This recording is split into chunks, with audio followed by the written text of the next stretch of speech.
Hi, welcome to the bathtub, where when you hear this sound, the sound of a dewdrop falling from the nose of a deer in the Black Forest, when no one's around to see it, you know you're in the post-tech. This is the post-tech edition of the bathtub. I don't need to explain it to you guys. You're all cool. You're all too cool for school. You know what this whole show's about. That's no tech, no whiteboard. We're just no pixels. It's pure me coming to you through a Commodore computer and the 8-track tape deck we're using for sound. And Dodo's pure. She's not a mechanical bird. I'm not a mechanical. I'm not one of those wind up, YouTubers. I wind myself up every day. And we're doing it's a bit of a hodgepodge today. This is called a hodgepodge. So it's a hodgepodge. And that's basically, it's a kind of collision of theme shows. So and because I didn't want to find we're not doing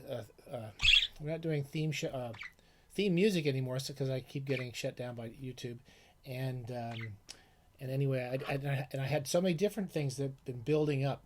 I don't know about you, but when the world gets more and more depressing, I spend more time in the bathtub, and I sometimes think that I'm never going to get out of the day's coming when we're never going to get out of there. So I still get out. I do a half hour, an hour every day, and try to just read and not think about stuff.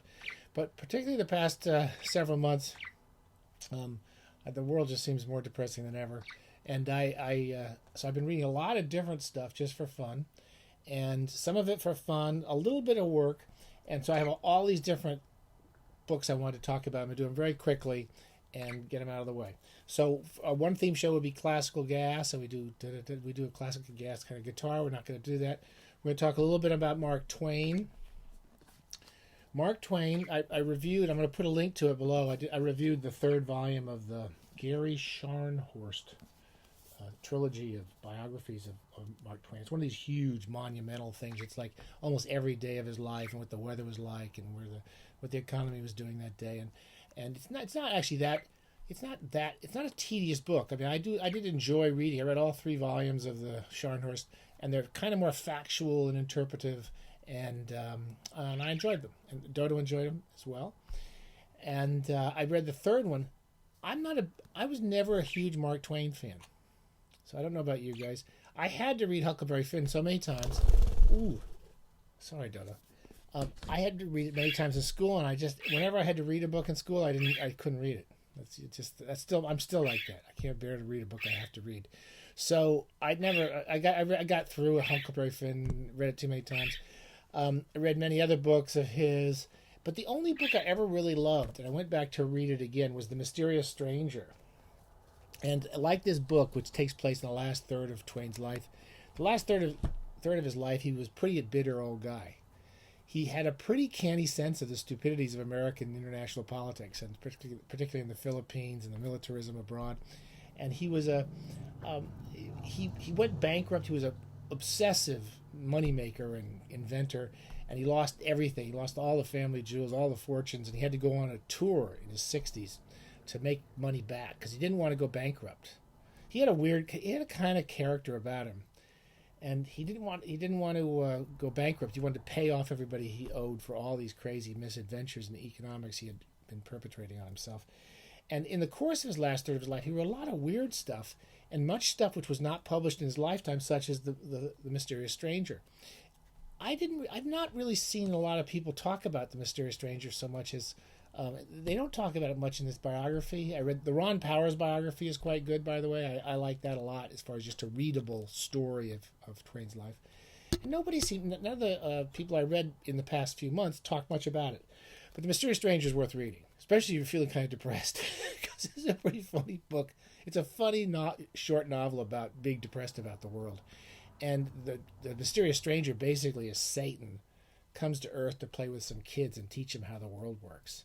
And one of the first thing he does is they're playing toy soldiers. He turns them into real soldiers, and he shows them how stupid war is and how the idiots who stay at home in their castles send these people off to be slaughtered. It's a very funny and disturbingly true scene. And in the course of it, Satan goes around saying he's going to save people, which means he gets them burned at the stake. He said if they weren't burned at the stake, something worse would have happened to them. He sounds a little like Cormac McCarthy was. Something, you should be grateful something horrible happens to you because something more horrible could have happened to you. In the course of it, Satan is constantly talking about how stupid human beings are. I'll read a real short passage. He says, "Your paltry race is always lying, always claiming virtues which it hasn't got, always denying them to the higher animals which alone possess them." So what he's saying is that animals, they pretend that human beings are better than animals, but animals actually possess higher moral qualities than human beings. They don't poo on their own front stoop, and they don't kill things for no reason. So he says, always denying them to the higher animals which alone possess them. No brute ever does a cruel thing, which is the monopoly of those with the moral sense, human beings. When a brute inflicts pain, he does it innocently. It is not wrong. For him there is no such thing as wrong. And he does not inflict pain for the pleasure of inflicting it. Only man does that, inspired by that mongrel moral sense of his. And you can look around you all over the world right now. Look at people who have a moral sense doing horrific things. Democrats and Republicans. I sense whose function is to distinguish between right and wrong, with liberty to choose which of them he will do.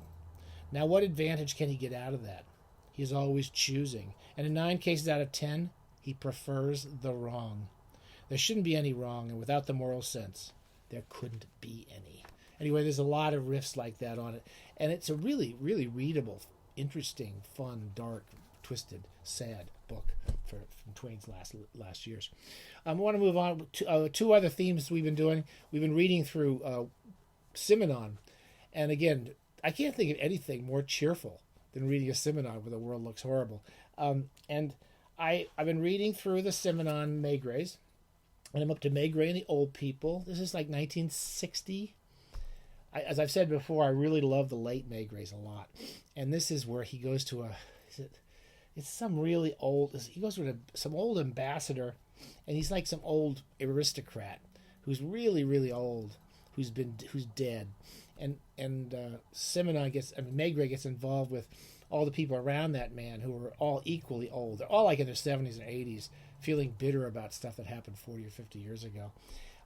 Terrific, really, really good Simenon with, again, they're not really surprise endings. They're kind of just endings that kind of help you understand the characters. They're not at all like Agatha Christie. You just sort of understand the characters at the end of the book and the relationships between them, such as the one between this ambassador and this woman he was in love with. He spent his whole life apart from, and his basically his maid, who he's also got a weird relationship with. Terrific one. I think you can start the series anywhere. I like to read one of his thrillers, Roman non-dur, not-so-durs. This is a really old one of his early novels, 33. It's called The People Opposite. I have a hardcover edition of this somewhere. And again, very kind of relentlessly good narratives. Maigrets are comforting books to read, and the thrillers are not comforting to read. But from the first paragraph, from the first chapter, where you are and what the story's about. And this one's about a Turkish man who's basically a civil servant who goes to work he works in a what do you call it? A consulate somewhere in Russia, and it's near the Black Sea. I don't even remember what the name of the town is. Anyway, he's working in the consulate. It's about the daily grind of being a consulate officer, and then also the spy. This is when the Soviet Union is independent, and the Soviet Union has got agents all over the area, and the Americans have agents all over the area. And just about the kind of paranoid atmosphere. And the people opposite is a real typical Simenon plot, by the way, which is the people next door. You can watch them through the window, and there's a woman who's like half dressed all the time and very sexy, and there's a man over there smoking. And then the woman, a very beautiful woman who works in his office, lives over there. And he becomes obsessed with this other life, the people in another world, which is much more sensual and kind of based on harder realities than his kind of boring existence as a diplomat. Very typical. Simenon does a similar book like this many times, but this is a very good one. Has a good sense of the paranoia, political paranoia, and reminds me almost a little bit of a good Graham Greene novel. But it moves along. It takes a trajectory. It's not a literary trajectory. It almost always goes to a psychological conclusion about this guy and where he ends up at the end. I really enjoyed it. I enjoyed both of those. Finally, we do a kind of is Marvelously Wasteful. That's another one of our theme shows where I just read crap for fun, and the crappier the better. And also Saying Goodbye, which is I just heard that Neal Adams died this week or last week. Neal Adams was one of the big shot comic book artists of the late 60s, early 70s, but he had a long career. I remember most fondly, as most people probably do, for his Green Lantern, Green Arrow comics in the 70s. It's post-tech. We're doing the afternoon. We don't have a drink. Crystal clear mountain water. Anyway, Neal Adams just died. He sounded like he was a really good guy. He actually worked hard trying to, establish unions for comic book artists and so forth. And anyway, I read this first of 2 volumes of his Batman comics. Most of these are from old Brave and the Bolds, where Batman teams up with different characters. I'll be honest with you, I like Neal Adams, and I always found him interesting. He became kind of he was considered really the great artist of the I guess he was, of the 60s and 70s. And I still prefer, and so I went off and read this, I still prefer old crazy Jack the King Kirby. I read this just to cheer myself up. I have to say, this is the most cheering yourself up book I could think of, which is The Demon. Jack Kirby's The Demon. Like most of these things he did for the DC Comics in the 70s, they did like 13 issues, and it kind of got a following, and then it crashed, and no one bought it. And the premise is that these Jack Kirby comics from the 70s are really hallucinogenic. He's like making up so many crazy ideas at once. It's really hard to keep track of them. But from what I recall from a week ago, the Demon is like he helps Merlin or something. There's Dodo's back. Hey, Dodo. He helps Merlin. He fights evil for Merlin, and then basically he's got a human. There's a human avatar for him, or a human form, and the Demon has to be off somewhere in the caverns. I don't know where he is, and then whenever Jason Blood needs him to come out and fight evil, he comes out. Anyway, they're real crazy. They're visually fun. Every single page is just kind of bright and colorful. And I love these old DC compendiums. I just really enjoyed these. I'll probably go read some more Jack Kirby, because I don't think the world's going to get any better this week. Okay, so that's it for today. I'm almost finished reading. I've been reading a lot the last couple of weeks. Almost finished with Suttree, the Cormac McCarthy Suttree, and we'll talk about that really soon. Anyway, Dodo, do you have anything you want to add? No? Okay.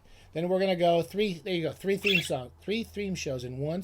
Collision of theme shows. Where else do you get that on YouTube? Nowhere. You just don't get it anywhere. And I'm going to turn this off and be back with you very soon with Suttree by Cormac McCarthy. Bye.